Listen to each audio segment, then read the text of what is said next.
ವಾಲ್ಮೀಕಿ ನಿಗಮದ ಹಗರಣದ ತನಿಖೆ ವಿಚಾರಕ್ಕೆ ಸಂಬಂಧಪಟ್ಟಂಗೆ ಎಸ್ಐಟಿ ಬದಲಿಗೆ ಈ ಪ್ರಕರಣವನ್ನ ಸಿಬಿಐಗೆ ತನಿಖೆಗೆ ವಹಿಸುವುದಕ್ಕೆ ಹೈಕೋರ್ಟ್ ಸೂಚನೆ ಕೊಟ್ಟಿದೆ.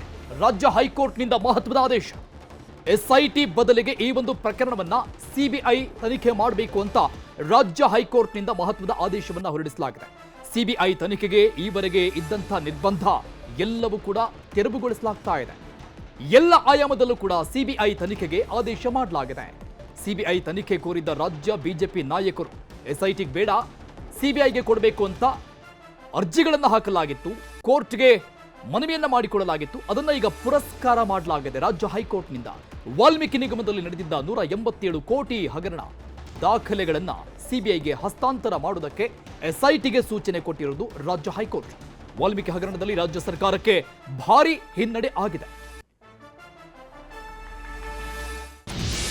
ನೆಲಮಂಗಲದ ನೈಸ್ ರಸ್ತೆಯಲ್ಲಿ ಓಡಾಡುವ ವಾಹನ ಸವಾರರಿಗೆ ಶಾಕ್ ಎದುರಾಗಿದೆ. ಹೊಸೂರು ಅತಿಬೆಲೆ ಎಲೆಕ್ಟ್ರಾನಿಕ್ ಟೋಲ್ ದರ ನಂತರ ಇದೀಗ ನೈಸ್ ಟೋಲ್ ದರ ಏರಿಕೆ ಮಾಡಲಾಗಿದೆ.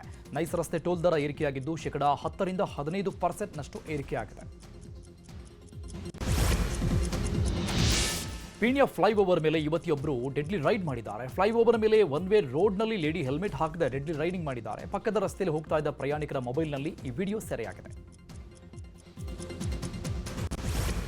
ರಾಮನಗರದ ಐಜೂರು ವೃತ್ತದಲ್ಲಿ ನಡು ರಸ್ತೆಯಲ್ಲಿ ರಾಮನಗರ ಪೊಲೀಸರು ಕಿತ್ತಾಡಿಕೊಂಡಿದ್ದಾರೆ. ಪಾರ್ಕಿಂಗ್ ವಿಚಾರವಾಗಿ ಮಾತಿನ ಚಕಮಕಿ ನಡೆದಿದೆ. ರಾಮನಗರ ಪುರಠಾಣೆಯ ಮಹಿಳಾ ಪೇದೆ ರುಕ್ಮಿಣಿ ಪಾಟೀಲ್ ಹಾಗೂ ಸಂಚಾರ ಠಾಣೆ ಪೇದೆ ಮೋಹನ್ ಕುಮಾರ್ ನಡುವೆ ವಾಗ್ವಾದ ನಡೆದಿದೆ.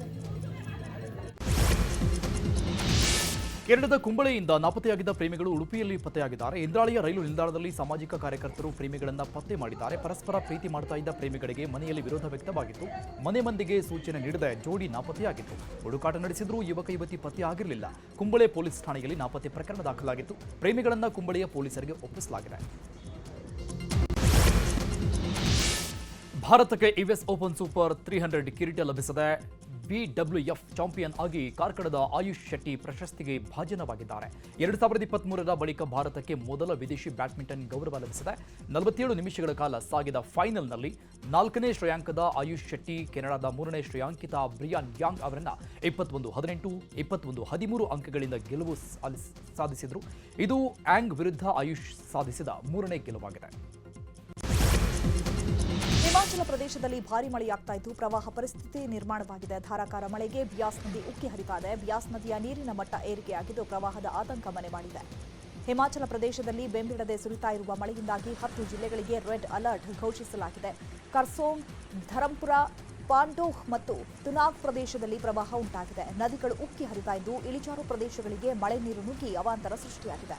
ಹಿಮಾಚಲ ಪ್ರದೇಶದ ಮಂಡಿ ಜಿಲ್ಲೆಯಲ್ಲಿ ಭಾರೀ ಮಳೆ ಪ್ರವಾಹ ಉಂಟಾಗಿದೆ. ಮಳೆ ಅವಾಂತರದಿಂದ ಒಂದು ಸಾವಾಗಿದ್ದು 7 ಮಂದಿ ನಾಪತ್ತೆಯಾಗಿದ್ದಾರೆ. ರಕ್ಷಣಾ ಕಾರ್ಯ ಮುಂದುವರೆದಿದ್ದು ಶಾಲಾ ಕಾಲೇಜುಗಳಿಗೆ ರಜೆ ಘೋಷಿಸಲಾಗಿದೆ.